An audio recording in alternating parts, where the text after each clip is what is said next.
साथियों, स्वागत आप सबों का। और बिहार एसटीईटी को लेकर के इस वीडियो में मुख्य रूप से आप थंबनेल देखे होंगे कि आगे क्या होगा, परिस्थितियां किस ओर बदलती जा रही हैं। बिहार एसटीईटी को लेकर के पिछले 21 जून से हर घंटे जो सिनेरियो है वो चेंज हो रहा है और लगातार पिछले 48 घंटों से अगर आप देखेंगे तो जो फोकस बिहार में अगर एसटीईटी को लेकर के है वो फोकस अभी किसी चीज़ को लेकर के नहीं है।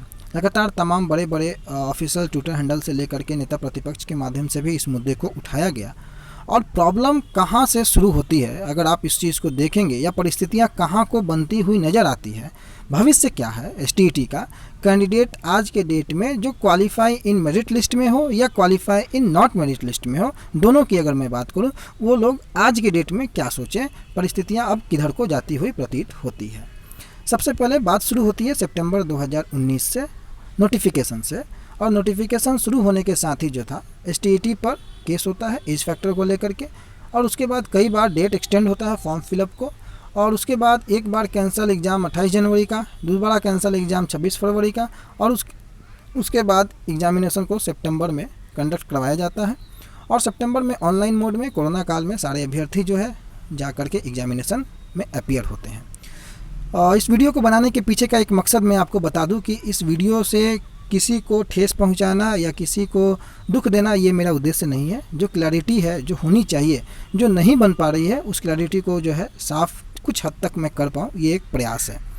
आप लोगों को अच्छा लगे तो ज़रूर लाइक करें, अगर चैनल पर नए हो तो सब्सक्राइब जरूर करें, ताकि बिहार एसटीईटी की कोई भी लेटेस्ट अपडेट पाने के लिए आप हमारे साथ बनना आपका बेहद ज़रूरी है। तो जब कोरोना काल में एग्जामिनेशन होता है और उसके बाद जब 3 विषयों का रिजल्ट जब घोषित किया जाता है 12 मार्च 2021 को, उस वक्त आप किसी भी बयान को ले लें, शिक्षा मंत्री के बयान को ले लें या प्रधान सचिव महोदय के बयान को ले लें या कोई भी ऑफिशियल्स बयान को अगर आप लें, तो कहीं पर भी ये नहीं कहा गया कि सीट से कम रिजल्ट है।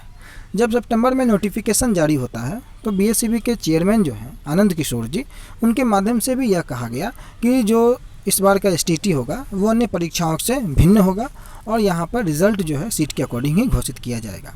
क्लियर है। अब 12 तारीख को जो रिज़ल्ट घोषित करने के बाद जो प्रेस कॉन्फ्रेंस हुआ, उस प्रेस कॉन्फ्रेंस में मंत्री जी के बयानों को आप लोगों ने भी सुना होगा, और क्लियरिटी से उन्होंने इस बात को प्रमुखता से कहा कि जितने लोग 24,000 समथिंग लोग आज पास किए हैं, सफल हुए हैं, उन सबों की जो नौकरी है वो पक्की है, तय है, और सभी लोग जो है अब पात्रता रखते हैं शिक्षक बनने का बिहार सरकार के हाई स्कूल से लेकर के उच्चतर माध्यमिक विद्यालयों में। प्रधान सचिव महोदय से भी ट्वीट करके जब इसके बारे में पूछा गया तो आप सबों के पास वो भी जानकारियाँ हैं कि उन्होंने भी इस चीज़ की जानकारी दी कि हाँ भाई, जितने लोग क्वालिफाई हैं सभी की नौकरी होगी। हालांकि लॉजिकली सोचा जाए तो ये बात बिल्कुल फिट बैठता है, और आज की सिनेरियो को देखा जाए कि किस प्रकार से 90% कैंडिडेट बाहर गए हैं, तो 2 ही चीज़ हो सकता है, जिसमें कि एक चीज़ यह है कि कैंडिडेट ऑब्वियसली सीट से ज़्यादा पास किए गए हैं, जैसा कि बिहार बोर्ड ने बताया था, वो बात गलत साबित होती है। दूसरा कि कुछ ना कुछ कैंडिडेट जो हैं वो ज़रूर कोई गड़बड़ झाला बीच में इसमें हुआ है, ऐसा प्रतीत होता है कि ऐसा इसमें हो सकता है। अब आगे की किस प्रकार की बातें हो सकती हैं, बिहार बोर्ड ने 2 तरह का रिजल्ट घोषित कर दिया, 2 श्रेणियों में। एक क्वालिफाई इन मेरिट लिस्ट को कर दिए और qualify in not merit list को कर दिए। प्रॉब्लम यहाँ से शुरू हो गया। जो मेरिट लिस्ट में थे वो तो मेरिट में आ गए, लेकिन जो मेरिट लिस्ट से बाहर हो गए लगभग 90% के आसपास, 80-90% कैंडिडेट, उनको यह नहीं समझ में आया कि वो 12 तारीख को मेरिट में थे या नहीं थे। अगर मेरिट में थे तभी मंत्री ने घोषणा की थी, मंत्री महोदय ने, और अगर नहीं थे तो उन्हें क्वालिफाई क्यों घोषित किया गया। कई बार यह जानकारी निकल कर के आई और अब ऐसा प्रतीत होता है कि लगभग जो भी मिनिमम क्वालिफाइंग मार्क्स को जिन्होंने प्राप्त किया सभी को क्वालिफाई किया गया, और अगर उस दिन वो मेरिट में नहीं थे तो 24,599 अभ्यर्थियों के साथ इनकी सूचनाएं इन्हें क्यों नहीं दी गई। ये सबसे बड़ा प्रॉब्लम यहीं से शुरू होता है। और अपने बयानों में घिरते हुए सरकार आज इस कदम पर पहुंच गई है कि आज गवर्नमेंट के पास कोई विकल्प नहीं बच रहा है, क्योंकि लोगों ने एक उम्मीदें पाल ली, लोगों का एक्सपेक्टेशन हो गया, और कोई भी गवर्नमेंट हो या कोई भी इंसान हो, किसी के इमोशन के साथ खेलना कहीं ना कहीं उचित नहीं है। और शिक्षा मंत्री का पद जो है वो एक संवैधानिक पद है, गरिमा का पद है, और उनकी बातों का अनुसरण और उनकी बातों का अनुकरण करते हुए कई लोगों ने अपने भविष्य की जो प्लानिंग है वो तक कर ली। तो इसमें आज अभ्यर्थियों का दोस्त क्या है। और जब नॉट इन मेरिट लिस्ट में जब अभ्यर्थी बाहर आए, जो देखा उन्होंने तो उनके पैर के नीचे से ज़मीन खसक गई। आज आवाज़ जब 2 दिनों से जब इस मैटर पे आवाज़ उठाई गई, कई विपक्षी पार्टियों ने, तेजस्वी प्रसाद यादव नेता प्रतिपक्ष से लेकर के कांग्रेस से लेकर के आरजेडी के ऑफिशियल ट्विटर हैंडल से लेकर के सीपीआई-एमएल के ऑफिशियल ट्विटर हैंडल तथा कई अन्य माननीय विधायकों से लेकर के कल रात में मीसा भारती और लालू प्रसाद यादव जो कि पूर्व मुख्यमंत्री बिहार सरकार के कई जो बेटी हैं, उनके माध्यम से भी आपको इस मामले में जो है वो ट्वीट के माध्यम से नॉट इन मेरिट लिस्ट वालों का सपोर्ट किया गया। कई अभ्यर्थियों के माध्यम से जो है हाईकोर्ट की शरण में जाने की भी बातें की गई। उस प्रक्रिया को भी कई अभ्यर्थी फॉलो कर रहे हैं, क्योंकि अब परिस्थितियां ऐसी बन गई हैं कि सरकार के तरफ से, मंत्री महोदय की तरफ से दिया गया बयान अगर सही नहीं होगा तो अभ्यर्थी किस पे यकीन करें। अगर शिक्षा विभाग के प्रधान सचिव जो जिम्मेवार पद पर हैं, उन्होंने जब यस करके पुष्टि की है इन बातों की, तो अभ्यर्थियों का दोष कहाँ तक है। अगर अभ्यर्थी, चलिए मान लेते लॉजिकली ये भी हम सोच लेते हैं कि इतने अभ्यर्थी कैसे पास हो सकते हैं, चलिए सही है, तो इन अभ्यर्थियों को, बोर्ड को या विभाग को उसी दिन डिस्क्वालीफाई घोषित कर देना चाहिए था। यहीं पर सबसे बड़ा गलती हुआ बोर्ड से, और इस गलती का हर्जाना 3 महीने अभ्यर्थी इतनी खुशी में रहे हैं और इतने उन्होंने उम्मीदें पाल रखी हैं। आज किसी भी दृष्टिकोण से इन्हें बाहर करना उचित नहीं होगा। और इसी गंभीरता को समझते हुए, इसी विरोध को देखते हुए और अपनी गलती को एक्सेप्ट करते हुए कल शिक्षा विभाग के कल परसों जो लेटर आया और उसके बाद कल मंत्री महोदय का जो बयान आया, आज अखबारों में भी आप लोगों ने देखा होगा कि जिस प्रकार से सरकार ने फैसला किया है या कि सभी अभ्यर्थी जो हैं अब पात्र होंगे एसटीटी परीक्षा में आने वाले बहाली में मौका लेने के लिए। तो पात्र तो होंगे। अब सुबह भी आप लोगों ने देखा कि शैक्षणिक योग्यता की बात की जा रही थी, एकेडमिक मार्क्स की बात की जा रही थी। तो सबसे बड़ा सवाल फिर यहाँ उठता है कि जिस प्रकार से कैंडिडेट अगर सीट के अकॉर्डिंग हैं, तो फिर बाकी लोग कैसे पात्र हो जाएंगे, बाकी लोगों की नियुक्ति कैसे होगी जब सीट के अकॉर्डिंग है। तो पहला बात, अगर कैंडिडेट सीट से ज़्यादा हो गए हैं तो फिर बाकी लोग कैसे एडजस्ट किए जाएंगे। इसमें सरकार को कोई पहल करनी चाहिए।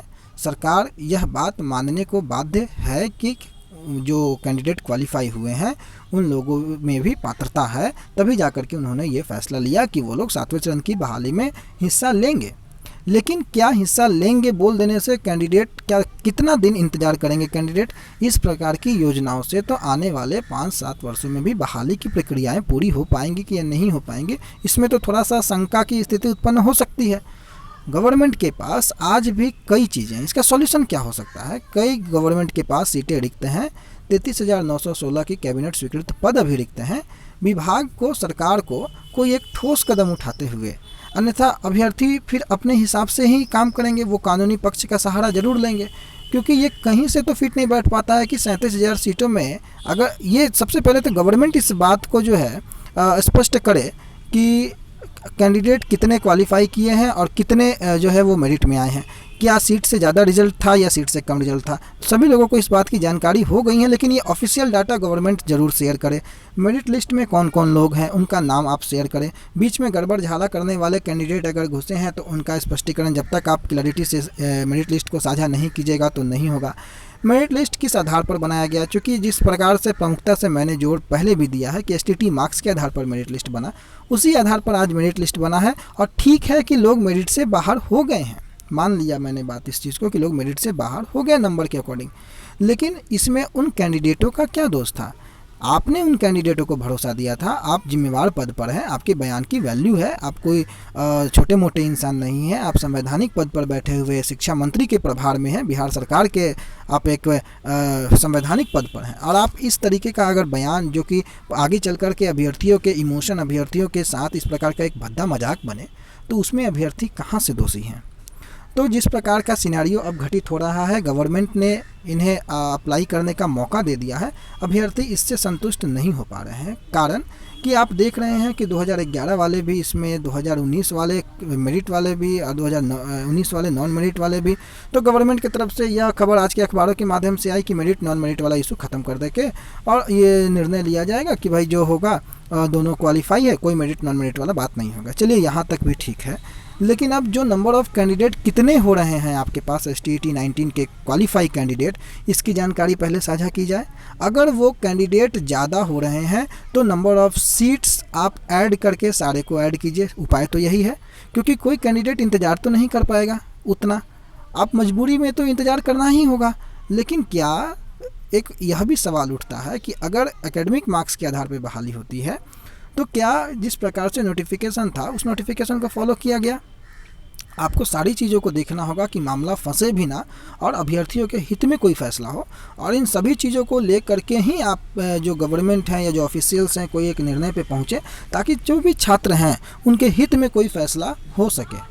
क्योंकि अभ्यर्थियों के मन में घोर निराशा है, अभ्यर्थी आपस में एक दूसरे के पीछे ना पड़े। उससे अच्छा है कि गवर्नमेंट इन सारी चीज़ों को जो है वो संज्ञान में लेते हुए स्पष्ट दिशा निर्देश दे, क्योंकि गोल गोल घुमाने से, अभ्यर्थियों को आपस में उलझाने से, मामला को जो है वो कोर्ट तक पहुंचाने से ये केवल डिले करने वाली इशू है। कोई भी अभ्यर्थी ये नहीं चाहेगा कि मामला कोर्ट तक जाए या मामला किसी प्रकार से आगे बढ़े। लेकिन अगर किसी के हितों की अगर रक्षा नहीं होगी, चाहे वो कोई भी हो, चाहे वो मेरिट वाले हो, चाहे वो नॉन मेरिट वाले हो, चाहे वो 2011 वाले हो, चाहे वो किसी भी एग्जामिनेशन में पास क्वालिफाई कैंडिडेट हो, गवर्नमेंट को तो उनकी सुननी होगी ना।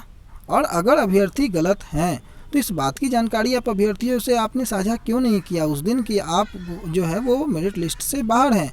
कोई अभ्यर्थी आज आवाज़ नहीं उठाता, कोई अभ्यर्थी आज ये नहीं बताता, अपने घरों में नहीं बताता, अपने समाज में नहीं बताता। आज उनकी प्रतिष्ठा के साथ साथ उनका जीवन दांव पे लगा हुआ है। यही एक मुख्य कारण इस मुद्दे को उठाने को लेकर के हुआ। सारे लोगों के माध्यम से इस पर समर्थन भी इसलिए प्राप्त हुआ क्योंकि ये एक मुद्दा जेन्युइन था। और आप भी अपने अगर दिल पे हाथ रख के पूछोगे तो ये भी आपके दोस्त हैं, ये भी आपके भाई बहन हैं। और कई लोग जो बाहर हो गए हैं वो वेल क्वालिफाइड और अच्छे कैंडिडेट भी बाहर हो गए हैं। ठीक है, मेरिट पे नहीं आए, लेकिन गवर्नमेंट को उन्हें ये उम्मीद नहीं देनी चाहिए थी कि आप जो है पास हैं, नौकरी पक्की है। खेल यहीं से बिगड़ना शुरू हुआ और बिगड़ते बिगड़ते आज खेल यहाँ तक पहुँच गया है कि जिस प्रकार से अब पहले तो अधिसूचना आ जाए कि अधिसूचना में क्या आता है, उसके बाद और स्पष्ट क्लियर होगा। लेकिन इसका उपाय दोस्तों मेरे अनुसार यही है कि गवर्नमेंट को सारे लोगों को जो है वो क्वालिफाई कैंडिडेट को जो बहाल करना होगा, और इसके लिए तत्काल प्रभाव से कोई ना कोई सीटें ऐड करके, क्योंकि गवर्नमेंट के पास सीटें हैं, रिक्त पद हैं, ऐड करके इनको भी जो सेटिस्फैक्शन देना होगा, ताकि सारे कैंडिडेट वो मेरिट वाले हो, नॉन मेरिट वाले हो, सभी की नियुक्ति हो सके और सभी जो है अपने देश और राज्य के भविष्य हेतु, शिक्षा के क्षेत्र में सुधार हेतु अपना योगदान दे सके और बिहार का नाम रोशन कर सके। सभी की भलाई इसी में है, किसी प्रकार का उहापोह का कंडीशन ना बना रहे। इसलिए सरकार को इसमें संज्ञान लेते हुए जल्द ही कोई स्पष्ट दिशा निर्देश जारी करते हुए कैंडिडेटों को जो है वो संतुष्ट करने का प्रयास करना चाहिए, क्योंकि गोल गोल घूमने से, गोल गोल घुमाने से कोई चीज़ का समस्या का समाधान नहीं है। और इसकी जानकारी हेतु कुछ समय आप इंतजार करें, अधिसूचना आने दें तो जानकारियाँ और स्पष्ट हो जाएंगी कि आगे यह किस दिशा में घूमता हुआ जा रहा है। लेकिन बस यही अभी का अपडेट, सारांश अभी का यही कि मामला जिस प्रकार से अभी घटित हो रहा है, कहीं ना कहीं ये फंसने की ओर, लटकाने की ओर, डिले करने की ओर ये स्थितियाँ जा रही हैं। और देखते हैं कि आगे परिस्थिति किस प्रकार बनती है, फिर अपडेट करेंगे। लेकिन निराश कोई ना हो, नौकरी होगी, सभी की होगी। प्रयास अब यही करना है कि जितने लोग हैं सभी लोग अपनी बहाली को लेकर के सरकार से एक स्वर में यही आवाज़ उठाएं कि जितने क्वालिफाई हैं, चाहे वो मेरिट हो, नॉन मेरिट हो, तत्काल उनकी नियुक्ति, चाहे सीटों को ऐड करके की जाए, चाहे आप अतिरिक्त सीटों का निर्माण करके करें, लेकिन तत्काल उन सबों की नियुक्ति होनी चाहिए। चाहे आप कितने भी मार्क्स ला करके क्वालिफाई हैं, नियुक्ति सभी की होनी चाहिए। हमारा जोर इसी पे है कि तमाम STT 19 अभ्यर्थियों की नियुक्ति तत्काल प्रभाव से हो। इसके लिए गवर्नमेंट को कोई स्पष्ट दिशा निर्देश जारी करना चाहिए। धन्यवाद।